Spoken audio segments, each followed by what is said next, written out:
Log 8 was incorrect about one of my earlier statements within the logs. I have found things even weirder than the space distorting.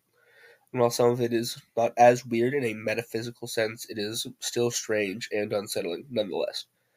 For example, we have found rivers that travel from room to room. However, instead of water, they have this viscous black goo that runs through them and causes a mild stinging pain when touched. We have also found a room that has what seems to be infinite space, not horizontally, as it is only about 15 deca-units deep and wide. However, I cannot see the top of this room. In the center, a whorl of flame and shadow sits, reaching up infinitely to presumably the roof. I have not shared the following information with my division yet. However, I feel a warmth from the fire, more so than it being a fire. Um, I feel connected to it in some way, the same way I felt connected to the eyes or the automatons that followed me. I assume it is for the same reason, however, I don't know if that is correct, nor what the reason would be if it is correct. We have also found more of the enormous automatons that I described in an earlier log, the ones that stood 10 times as large as the terra firma and were collecting dust. However, these ones were not doing such. They were moving around. We are currently unsure about their hostility, but we can assume they could be hostile to those who are first hostile towards them, as they look to have the hilts of large swords strapped to their waist. I shall inform you on the nature of these automatons and how hostile they are should we learn about it, but hopefully it will not come to this.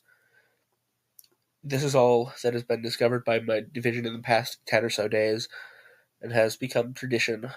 As has become tradition, we will now transition to Tophet culture. This log will cover the creation, existence, and burning of a Tophet's Fated Tapestry. A Fated Tapestry is one of the many cultural talismans of Tophet culture, and the only one that every Tophet owns, because each Tophet makes their own, leading them to be very unique and diverse when looking at one from the other. We do this at a young age with the help of our parents and grandparents. The art on any one Tophet's tapestry represents them in some way, whether that be an abstract showing of an accomplishment by the Tophet whose tapestry it is, or just a pattern that they thought looked nice.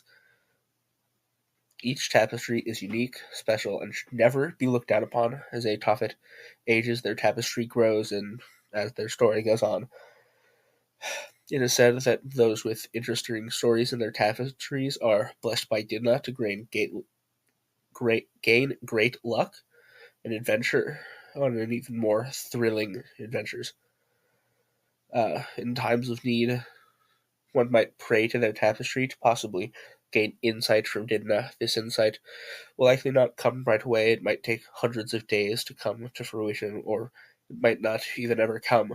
But we do know that Dinah is looking over us and out for us. When a Tophet dies, they are wrapped in their tapestry and burnt, so that they have proof of their stories and the fortune for those who are not there to experience their stories.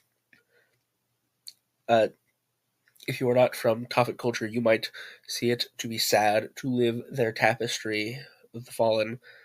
Uh, However, it is a noble thing to do in Tophet culture to keep looking forward and to not dwell on the past. Uh, this concludes my log. I will meet up with you again in approximately 10 days. Praise be to Dinah. Don't think I'll lose. I love a boss woman, tough woman, cute and a rough woman. Take me to the gym, tank top, hot stuff, woman. Hot for the muscle, my maze. Can you even judge me? I'm a woman that takes time, but they got me in a chokehold. When they look, I fold. Feel like I'm a do what I'm told.